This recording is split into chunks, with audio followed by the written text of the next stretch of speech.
Hi, this is Don on YouTube. I wanted to go over part two of the In Memory of Her book in this particular video. Uh, so, chapter 4 is titled The Jesus Movement as Renewal Movement Within Judaism.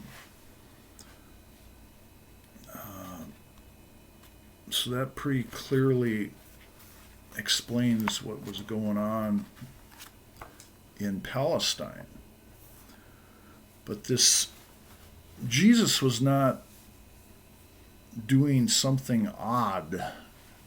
He didn't stand out necessarily from what was happening in Palestine. All these different groups were doing the same process of renewal, or trying to, within that social structure of being under Roman rule or whatever. Let me just read this passage here. It makes things a little bit clearer, I think. The different groups within Judaism answered the burning question of every Jew: what must I do to enter the kingdom of heaven? Quite differently, precisely because no single, quote, orthodox, unquote, answer existed at the time. The priestly establishment and aristocracy sought to preserve Israel's national existence as the people of God by preserving the temple and the capital through collaboration with the Romans. The Essenes established separate communes in towns and cities throughout the country, held everything in common, employed a different ritual of purification, devoted themselves to agricultural labor, and were very strict in their interpretation of Torah. The community of Qumran, for example, withdrew into the desert to create a, quote, holy people, unquote, to replace the temple with its illegitimate rituals and priesthood, until the temple's sacredness would be restored and Israel would be liberated in the final, quote, holy war, unquote. The Sicarii gathered for military rebellion the impoverished and disenfranchised, the people of the countryside plagued by high Roman and Jerusalem taxes. To liberate Jerusalem and Israel from Roman occupation and desecration, the Pharisees did not separate from the people, but sought to realize their vision of a, quote, holy people of priests, unquote, by transferring cultic purity and priestly holiness to everyday life. Their chief concerns were for the preservation of the cultic purity of the table community, and especially for the observation of the dietary laws. In contrast to the common people, they were meticulous in paying their Levitical and priestly tithes, in keeping the Sabbath observance and purity laws. Some formed urban religious communities whose members ate their food in rigorous Levitical cleanness and kept company only with those who observed such strict observance of the priestly purity laws. Politically, they were split, some participating in the revolutionary unrest, others advocating a politics of pacification. So I'll stop there. But so this renewal movement is sort of universal going on at this time. The Jesus movement is just another one of these movements within Judaism. So in regards to, she mentions the phrase discipleship of equals in regard to this movement. So the best way to understand that is to read the book of Judith, I guess, which Protestant Bible, you won't find it. It's not a part of the canon. It's more of like intertestamental between the Old and the New Testament book. So in that book, that's where Jesus is getting this idea of discipleship of equals.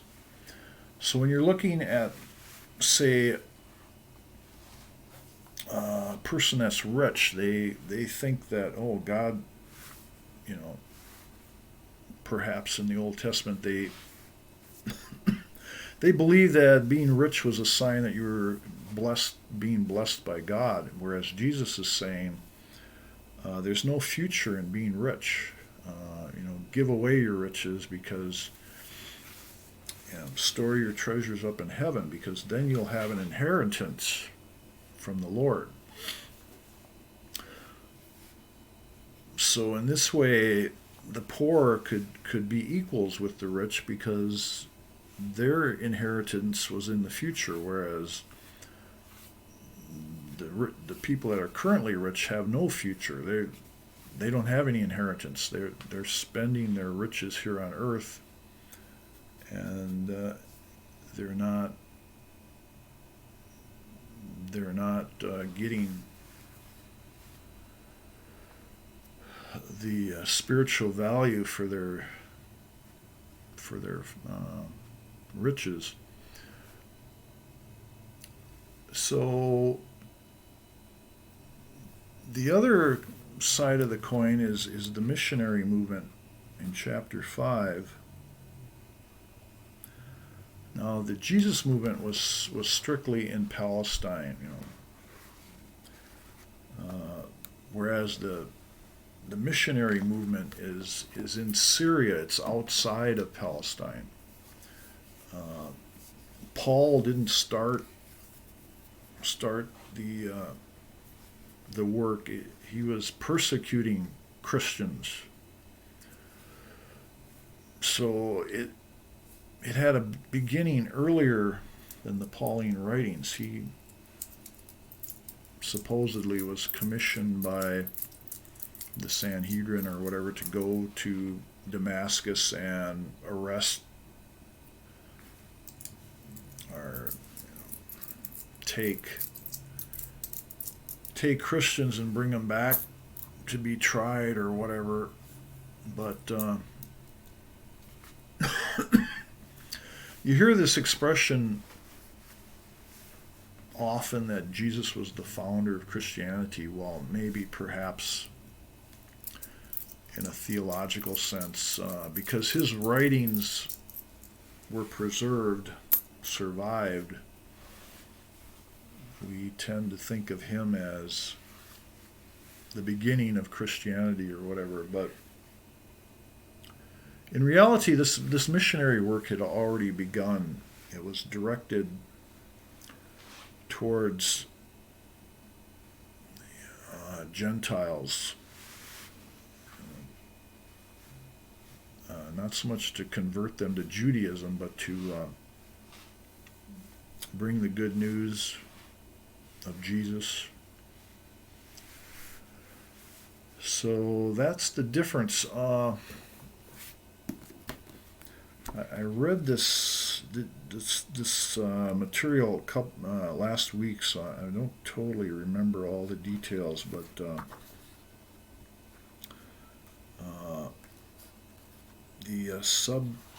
subheading to this chapter 5 was equality in the power of the Spirit. So it's a little bit different emphasis than renewal. It's trying to seek out the lost and bring this good news to them. I think I'll stop there for this video and maybe pause and think about things a little bit more before I make another video. Thank you.